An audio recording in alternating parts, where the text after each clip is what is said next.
And now, live from the studios of Freedom's Phoenix, Ernest Hancock.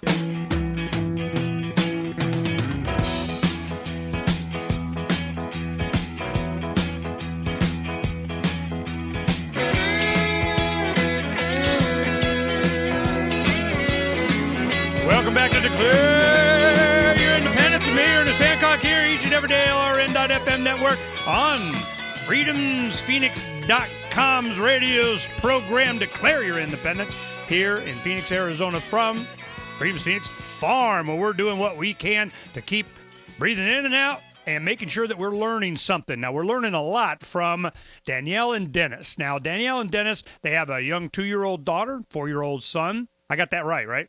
Yep. And gardenpool.org, get all kinds of goodies. Now, we're going to be going out as soon as we can work it out and we can get our schedules all set. I want to go get a tour. And so we'll work that out. That'd be all right, you think? Oh, yeah, sure. Come on in. And we got a bunch of people want to go, so it'll be a party. Maybe we can even we'll fillet us up some fish and everything. We'll get all kinds of things going on.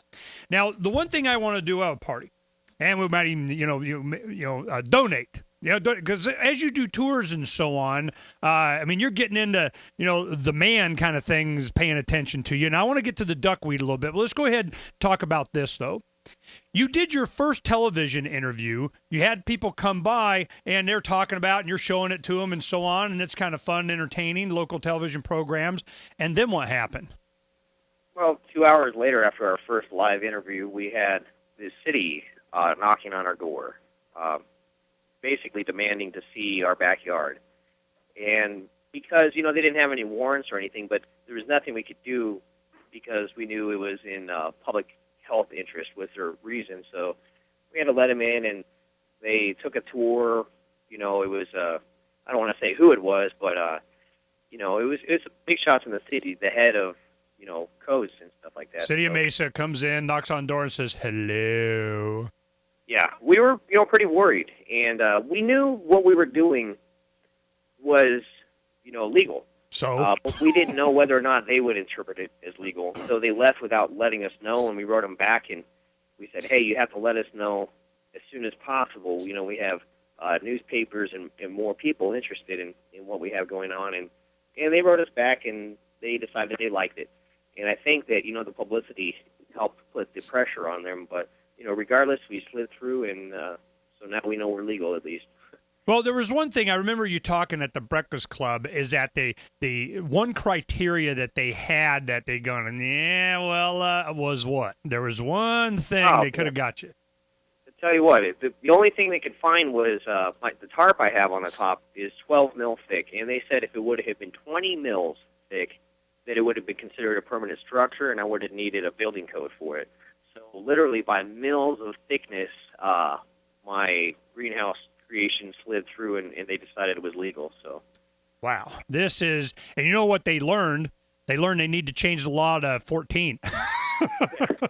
So thank you, but so you skated under the radar. You're you're legal now.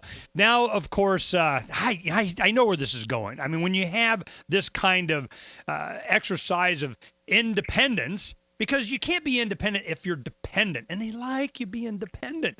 So, you're independent. They're going to let you slide here. Now, you're getting a lot of press and so on, but let's go ahead and talk about the duckweed. Now, the duckweed, you came across that and selected that particular plant. Why? Where did you learn about it? To do what? What does it do? Well, the biggest benefit for us is the water purification qualities. Because it purifies our water rapidly. We don't have any normal filter for our pond. And normally you need a big, expensive filtration system. But we actually read about the duckweed, and we learned that they use it in Disney World to purify their water in the canals. And there's been a lot of research done on it. So we also learned that it's high in starch, and we could make a biofuel from it. It's very complete. And, we don't only feed it to the chickens, the fish also eat it. So it basically feeds all of our animals in the garden pool, purifies our water, and can provide a fuel source for us, as well as food. Have you tried doing the fuel thing yet? Not yet. We try to reach out, and if anyone who in the area has worked with like ethanol production, reach out to us. It's something I'm new in, and I just want someone to kind of guide us through it. But it's our next step. Yeah, you start getting a still, you're going to get another, knock on the door, man. Yeah, true. We have to be extra careful with what we do. We know there's a lot of eyes watching us, so we've had to avoid selling any of our food. We don't go to the farmer's market because we know that once we do that and, once we decide to start selling e-books, all that type of stuff, there's a whole more big brothers watching you. You know what I mean? No, I know exactly what you mean. Now, so the duckweed, it supplies, it could be a food source for you, too. Have you tried it? Yeah, actually, it's not bad at all. It tastes like lettuce, really. There's not a whole lot of taste. There's not a strong chlorophyll taste. In an emergency situation, it's a survival food. It's complete nutrition for the body, much more so than anything else you can grow because it has the high protein. 5 times more protein than soy. That's a lot of protein. 5 times more protein than soybeans. Is that what you're saying?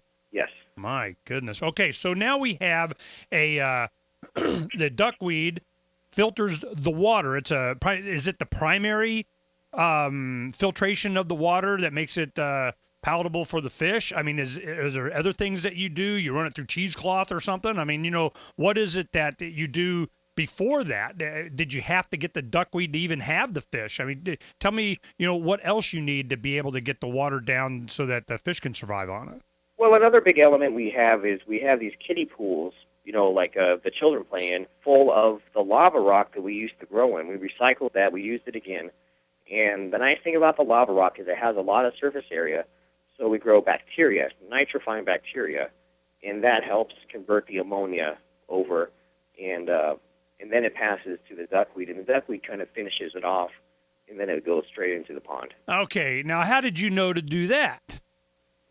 Well, I heard about, in studying aquaculture, about nitrifying bacteria, and I knew that it required something with a lot of surface area, so we had an abundance of all this lava rock that we had, so it would be perfect, and you can even jumpstart it by commercially buying nitrifying bacteria, but it will happen naturally, so you don't need to. But the neat thing about the lava rock is it also adds trace minerals that are otherwise you have to, add into bigger systems. So it's totally beneficial for our system in many ways, and it's kind of something you don't really have to touch. It happens naturally.